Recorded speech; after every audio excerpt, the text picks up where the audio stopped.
नमस्कार, मैं हूं मुकेश और आप देख रहे हैं SRB न्यूज। रुक करते हैं इस समय की प्रमुख खबरों की तरफ। यूपी के श्रावस्ती में जिलाधिकारी टीकी शिबू के मार्गदर्शन में टीम के कमांडर धीरेन्द्र उपाध्याय ने अपनी टीम के साथ लक्ष्मणपुर कोठी बैराज और बाढ़ से प्रभावित इलाकों का दौरा किया। उनकी टीम सहायक उप निरीक्षक शिवलाल, रेस्क्यूअर अमित कुमार यादव, ब्रिजमोहन, पवन कुमार, अन्य रेस्क्यूअर के द्वारा तहसील जमुनाहा, जनपद बस्ती, श्रावस्ती के गजोबरी, तिलकपुर, लक्ष्मणपुर कोठी की भ्रमण किया गया और बाढ़ से बचने के लिए ग्रामीणों को जागरूक भी किया गया और बताया गया कि बाढ़ राप्ती नदी में आई तो किस तरीके से जान माल की सुरक्षा की जा सकती है।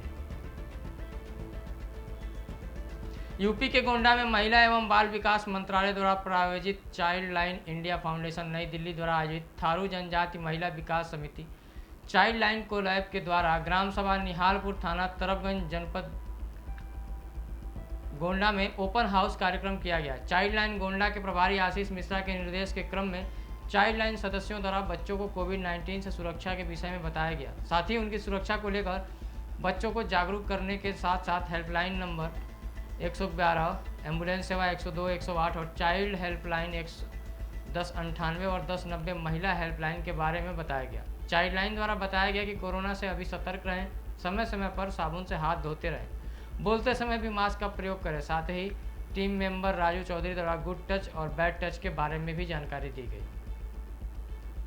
यूपी के मिर्जापुर में प्रदेश के पर्यटन राज्य मंत्री नीलकंठ तिवारी ने आज विंध्याचल पहुंचकर निर्माणाधीन विंध्य कॉरिडोर का भ्रमण कर निरीक्षण किया तथा अष्टभुजा निरीक्षण गृह में मंडलायुक्त जिलाधिकारी व अन्य अधिकारियों के साथ बैठक कर प्रगति की जानकारी ली। समीक्षा के दौरान उन्होंने कहा कि कार्य में और तेजी लाकर छूटे हुए अवशेष भवनों को हटाते हुए मलबों को तत्काल हटाकर समतल बनाएं ताकि कॉरिडोर का शिलान्यास करवाकर निर्माण कार्य प्रारंभ कराया जा सके। पर्यटन मंत्री नीलकंठ द्वारा ऊर्जा राज्य मंत्री रमाशंकर सिंह पटेल, माननीय विधायक मजवा के साथ चिल्ला ग्राम सभा स्थित स्मृति वाटिका में पौधारोपण भी किया गया। विंध्य धाम विकास परिषद का गठन हो चुका है और आज आप कॉरिडोर का निरीक्षण करने आए हैं। संभावना यही है कि मुख्यमंत्री जल्दी शिलान्यास करेंगे। पहले आप विंध्य धाम गठन के बारे में बताएं क्योंकि आप उसके उपाध्यक्ष होने वाले हैं। देखिए, आपको बताएं, आदरणीय मुख्यमंत्री जी योगी आदित्यनाथ जी के नेतृत्व में सरकार बनने के बाद ब्रज क्षेत्र विकास परिषद का गठन हुआ। उसका परिणाम बहुत अच्छा रहा। ब्रज क्षेत्र का अद्भुत विकास हुआ। वहाँ के जो आध्यात्मिक या पर्यटन से जुड़े हुए जितने भी स्थल थे सबके विकास हुए। यात्रियों की सुविधाएं बढ़ी, सड़क, गली, कुंड, यात्री सुविधा केंद्र और भी जो जो ज़रूरतें थी, वृक्षारोपण और बहुत सुंदर करके ऐसे करके ब्रज क्षेत्र का विकास किया गया। उसी को देखते हुए प्रदेश के प्रमुख तीर्थस्थल में विंध्य धाम का ये स्थल है। इस स्थल को दृष्टिगत रखते हुए कि यहाँ की अवस्थापना सुविधाएं, पर्यटन से जुड़े हुए जो भी ज़रूरतें आती हैं या पर्यटकों के साथ, विंध्य धाम विकास परिषद का गठन हो चुका है और आज आप कॉरिडोर का निरीक्षण करने आए हैं। संभावना यही है कि मुख्यमंत्री जल्दी शिलान्यास करेंगे। पहले आप विंध्य धाम गठन के बारे में बताएं क्योंकि आप उसके उपाध्यक्ष हैं। यूपी के मथुरा में अखिल भारतीय ब्राह्मण एकता परिषद के नवीन दायित्वान जिलाध्यक्ष JP शर्मा, युवा प्रकोष्ठ जिलाध्यक्ष माधव तेहरिया का भव्य स्वागत समारोह आयोजित किया गया। इससे पूर्व परिषद के प्रथम और निवर्तमान जिलाध्यक्ष संगठन के अति प्रिय स्वर्गीय दिलीप गौतम के गौरव परिगमन पर सभी कार्यकर्ता और पदाधिकारियों ने कुछ समय का मौन रखकर उन्हें नम्र श्रद्धांजलि दी। अर्पित करते हुए पश्चात संगठनात्मक विस्तार हेतु गहनता से मंथन किया एवं कुछ कर्तव्यनिष्ठ कार्यकर्ताओं को जिम्मेदारी दी गई, जिसमें सभी वक्ताओं ने बहुत ही स्पष्टवादिता से अपनी बात रखते हुए बताया कि हमारा संगठन किसी जाति विशेष के विरोध में नहीं और ना ही हमें किसी और से उलझना है, सिर्फ और सिर्फ अपनों को संगठित करना है। ये बताएं, सोशल मीडिया पर ये वायरल हो रहा है शर्मा को प्रभात सिंह द्वारा, इसके विषय में आप क्या कहना चाहेंगे? वायरल हमने भी सुना है, प्रभात कुमार की बात को नहीं सुना है, लेकिन तिवारी जी की बात को सुना है। बहुत ही तिवारी जी के साथ जो भी हुआ है गलत हुआ है और उसे रोकने के लिए हम लोग चीफ मिनिस्टर को ज्ञापन देंगे और DM चहल साहब से भी मिलेंगे। प्रभात कुमार ने अगर ऐसा कहा है, ऐसा उनके विचार हैं तो वो गलत हैं और सामाजिक तौर पर हम उसका बहिष्कार करेंगे। आज मुझे कुछ थोड़ी जानकारी हो, उसमें थोड़ी सा यही विचार किया, जांच हो रही थोड़ी सी मात्र छोटी सी जाँच हुई है, छोटी सी जाँच हुई है मात्र रह गई। आज जाँच हुई है, उनको बरी कर दी। हाँ, जांच हुई है।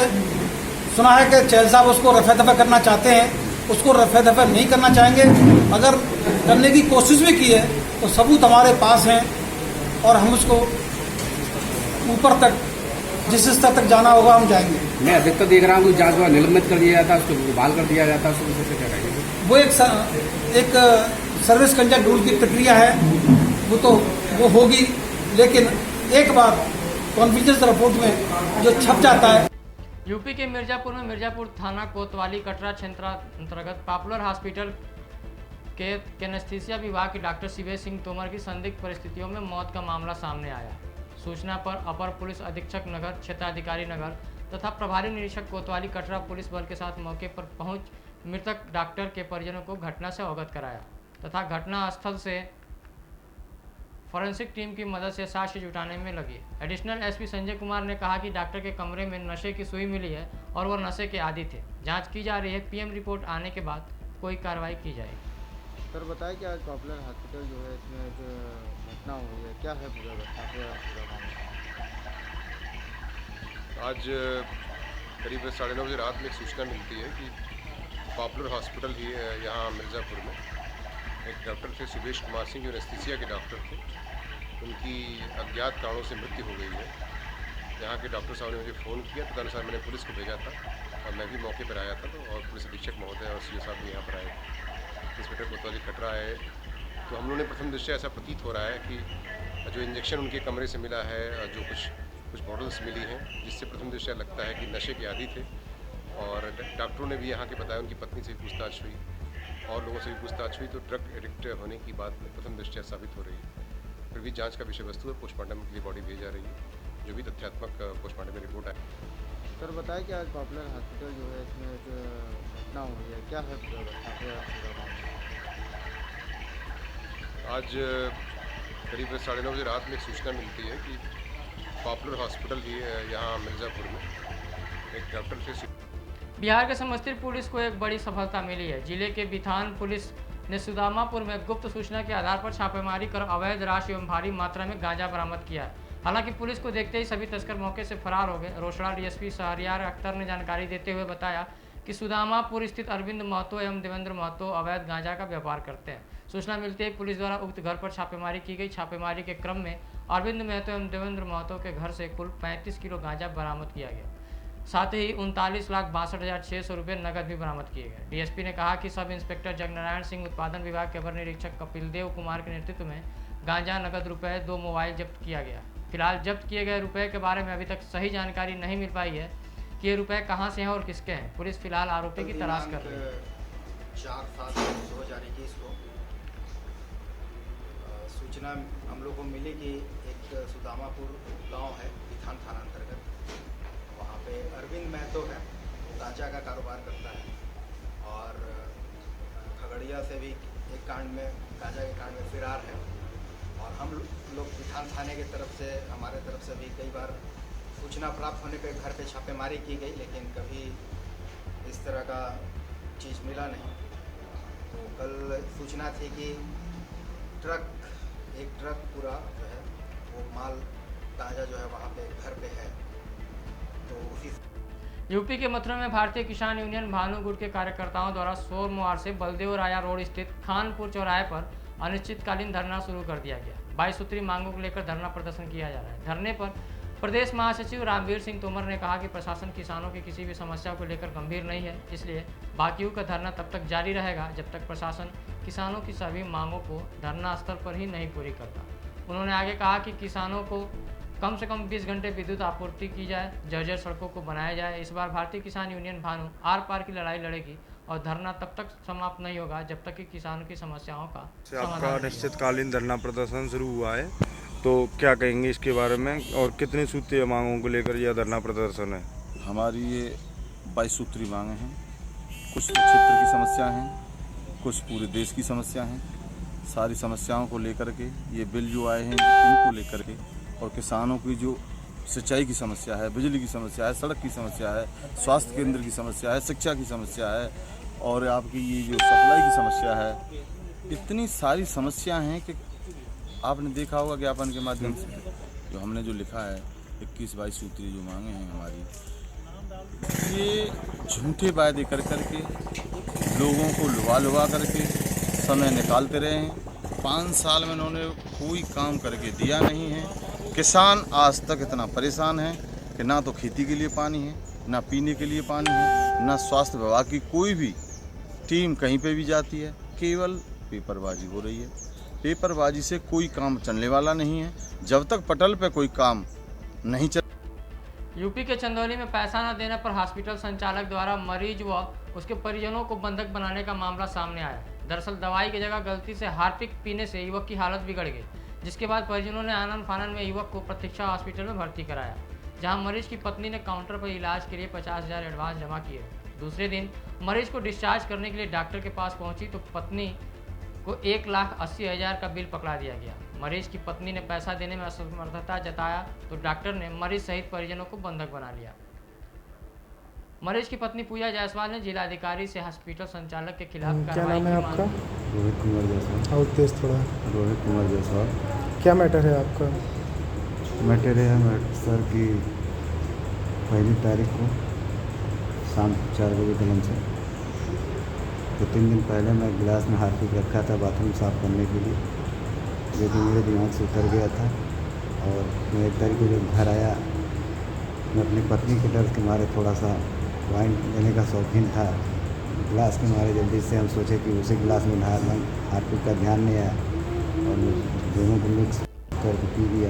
और मेरी तबीयत जब बिगड़ी तो मेरे परिवार में मेरे मकान वाली बिहारीलाल सुनकर और मेरे निजी वाहन मैजिक से पहले डॉक्टर DC गुप्ता के यहाँ ले गए। वहाँ नहीं लिए लोग तो मेरी पत्नी बोली कि डॉक्टर शिवा से गंगा हॉस्पिटल स्टेशन रोड पर है मिर्ज़ापुर के आगे, वहाँ ले जाने की लोग बोली तो अपनी जिद करते हुए बिहारीलाल सुनकर मुझे प्रतीक्षा हॉस्पिटल में भर्ती करा दिया और मेरी तबीयत यहाँ नॉर्मल 2 तारीख को दोपहर में हो गई। पहले दिन हमको बोले कि 50,000 रुपया लगेगा, फिर दूसरे दिन वो लोग 1 लाख का डिमांड। अपना परिचय बताइए। जी पूजा जायसवाल। क्या मामला है आपका? जी मेरा मामला ये है कि मेरे पति गलती से हार्पिक पी लिए हैं, बाथरूम में रखा हुआ था, गलती से वो नहीं देखे, उसी में उड़ा कर पी लिए अपना। उसके बाद हमारे घर पर कोई नहीं था, हम ही थे, बच्चे थे हमारे, गांव के लोग लेकर वहाँ पर आए प्रतीक्षा हॉस्पिटल में। फिर हम एडमिट हुए वहाँ पर, दर्द दवाई हुआ सब। फिर होने के बाद 2 दिन के बाद डॉक्टर ने कहा हमको पैसा जमा करो काउंटर पर। जमा करने के बाद हम 10,000 वहाँ पर जमा किए हैं। उसके बाद मेडिकल पर जमा कर रहे हैं पैसा, लेकिन फिर भी लोग पैसा कर रहे हैं। कितना पैसा आपसे मांग रहे हैं डॉक्टर साहब? 1.5 लाख रुपया मांग रहे हैं पूरा। 2 दिन की बिल 1.5 लाख रुपया? जी। तो आपने पूछा नहीं कि नहीं 2 दिन के अंदर ही इतना कैसे बिल हो गया? जी पूछ रहे हैं, मांग रहे हैं सब, एक तो दे ही नहीं रहे हैं, बस खाली बिल आपको नहीं दिखा रहे हैं? नहीं, बिल नहीं दिखा रहे हैं। क्या बोल रहे हैं? बस 1.5 लाख रुपया मांग रहे हैं कि तुमसे कह रहे हैं 1.5 लाख रुपया ला दो बस। और उसके बाद पैसा न देने। क्या नाम है आपका?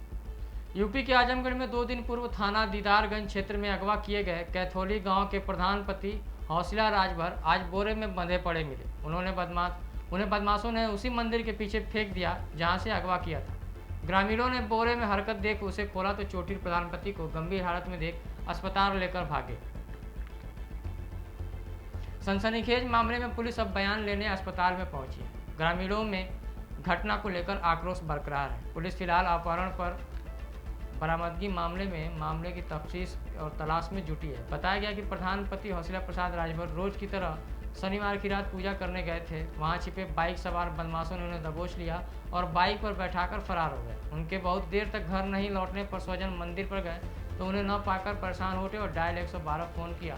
रात में ही पुलिस जांच में जुट गई। हालांकि इस घटना को लेकर रविवार को ग्रामीण आक्रोश होकर जाम लगाया तो वहीं पुलिस हल्का बल प्रयोग कर मामले को शांत कराया। पुलिस अधीक्षक ने बताया कि प्रधानपति का इलाज किया जा रहा है, बयान के आधार पर तफ्तीश की जाएगी।